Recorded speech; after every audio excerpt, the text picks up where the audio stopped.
Сёння у нашым разборы мы паглыбімся ў адну надзвычай цікавую тэму – працэс беатифікацыі і кананізацыі ў каталіцкім касцёле. У грамадстве часта лічыцца, што стаць святым – гэта проста такая ўзнагарода за тое, што чалавек быў, вельмі добрым пры жыцці. Але насамрэч гэта шматвяковы, выключна патрабавальны і скрупулёзны юрыдычны працэс. Это сапраўднае судовае расследаванне, якое значна складнейшае, чым можа здацца на першы погляд. Давайте разбірацца.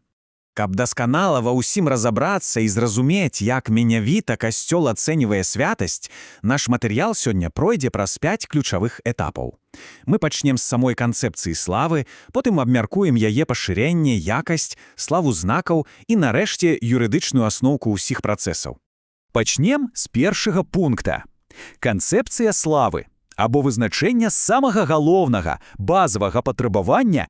Перад тым, як наўгул можа пачацца хоць нейкі юрыдычны працэс, павінна існаваць так званая фама дисентитата, або слава святасці. Што гэта такое?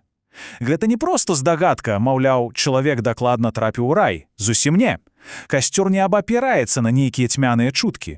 Тут патрабуецца літаральна крыміналістычны ўравень доказаў і наяўнасць канкрэтных сведкаў, якіх можна лёгка ідэнтыфікаваць. Гэта павінны быць рэальныя, неадвержныя факты, якія прызнае ўся супольнасць.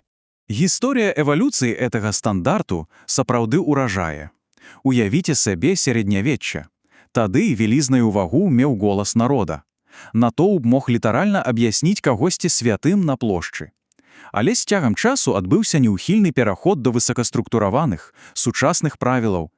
Ад спантаннага прызнання да вельмі строгіх юрыдычных стандартаў 2007 года. Гэта доўгі шлях ператварэння звычайнай народнай веры ў дакладную, амаль матэматычную навуку. І тут ёсць адзін надзвычай важны нюанс. Існуюць два кардынальна розныя шляхі.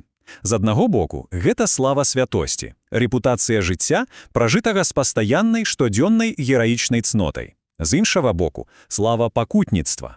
Гэты шлях цалком засяроджаны на найвышшай ахвяре, калі чалавек прымае смерць выключна і канкрэтна за хрысціянскую веру. Гэта зусім розныя рэчы, і яны патрабуюць цалком рознага падходу да ацэнкі доказаў. Дарэчы, уся гэтая юрыдычная дакладнасць шмат у чым заслуга папы Бенедикта XIV. Яго вызначэнні фактычна стварылі той самы сучасны юрыдычны звод правілаў, на які касцёл апіраецца і сёння. Менавіта ён заклаў тую трывалую бесстароннюю аснову для ацэнкі жыцця патэнцыйных святых. З яго працы пачынаецца сапраўдная юрыдычная строгасць. Рухаемся далей. Частка другая – пашырэнне славы. Якім павінен быць ахоп і маштаб гэтай рэпутацыі? Калі мы ўжо ведаем, што такое рэпутацыя, узнікае лагічнае пытанне, наколькі шырока яна павінна распаўсюджвацца. Раней патрабавалася большасць. Але давайте будзем шчырымі. Прымусіць цэлы горад ці краіну аднагалосна пагадзіцца з чымсьці – это проста фантастыка. Таму патрабаванні змянілі на значную частку вернікаў. Гэта вельмі практычны, але ўсё яшчэ надзвычай строгі падход. І што самае цікавае, далёка не кожны можа выступаць у якасці сведкі. Той жа Бенедикт XIV увёў вельмі жорсткія правілы. Сваякі і прамыя бенефіцыяры наўмысна выключаюцца з працэсу. Чаму? Усё проста, каб прадухіць эмацыйнае скажэнне фактаў і любую прадузятасць. Гэта літаральна як у сапраўдным судзе, куды дапускаюцца толькі тыя, хто здольны даць максімальна цвярозую і незалежную ацэнку.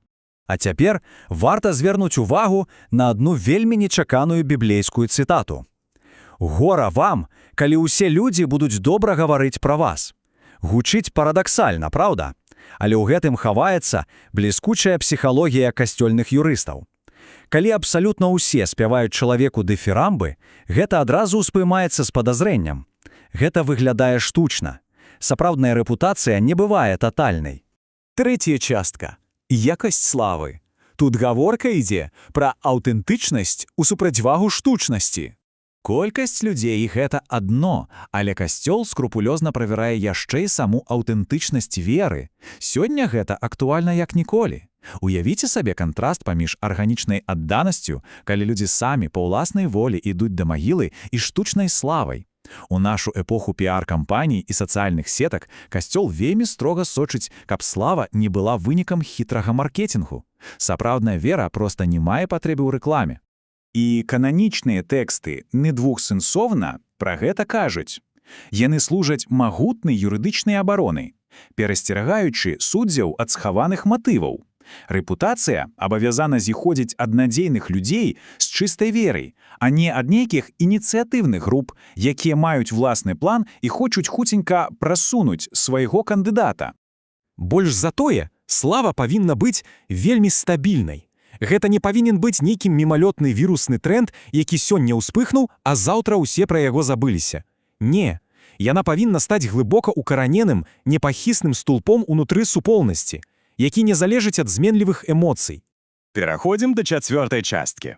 Слава знакаў. Гэта, бадай, самыя важныя доказы заступніцтва.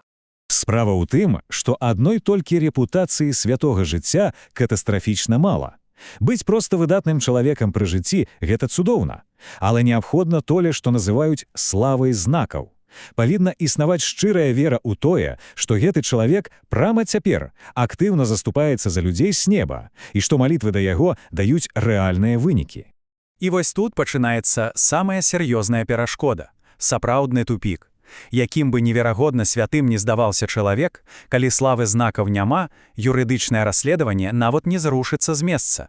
Без рэальных паведамленняў аб духоўных або матэрыяльных ласках справа лічыцца закрытай яшчэ да яе пачатку. Няма знакаў, няма працэсу. Кропка. Але давайце ўдакладнім адзін важны нюанс. На самым пачатку працэсу шукаюць проста устойлівую веру ў тое, што малітвы працуюць. Гэта значыць агульную славу аб атрыманых ласках. А вось строгія кананічныя цуды з дзесяцігоддзямі медыцынскіх даследаванняў і навуковых камісій – усё гэта будзе значна пазней. І нарэшце, 5-я частка. Аснова працэсаў. Абсалютная, непахысная перадумова для ўсяго. Усе гэтыя правілы зводзяцца да адной магутнай думкі, якую вельмі трапна сфармуляваў папа Бенедыкт XVI. Суть у тым, што ніякая філантропія, ніякія сацыяльныя праекты або зямныя дасягненні ніколі не заменяць даказаную рэпутацыю святосці і наяўнасць знакаў.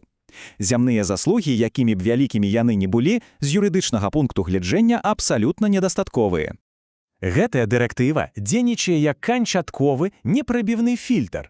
Яна захоўвае працэс выключна ў духоўнай плашчыні, абараняючы яго ад свецкага тыску або спроб кананізаваць проста вельмі папулярных ці палітычна зручных фігур. Гэта гарантія бездакорнасці ўсёй працэдуры. Такім чынам, пасля ўсяго гэтага шматузроўневага разбору варта задумацца, як наша звычайнае штодзённае разуменне слова «святы» суадносіцца з гэтай суровай даказанай рэальнасцю касцёла. Кананічная святосць патрабуе гістарычнай праверкі, фенаменальнай якасці доказаў і непахіснай веры супольнасці. У наступны раз, калі ў медзіа кагосьці назавуць святым, згадайце пра гэтыя стагоддзі скрупулёзнай юрыдычнай працы.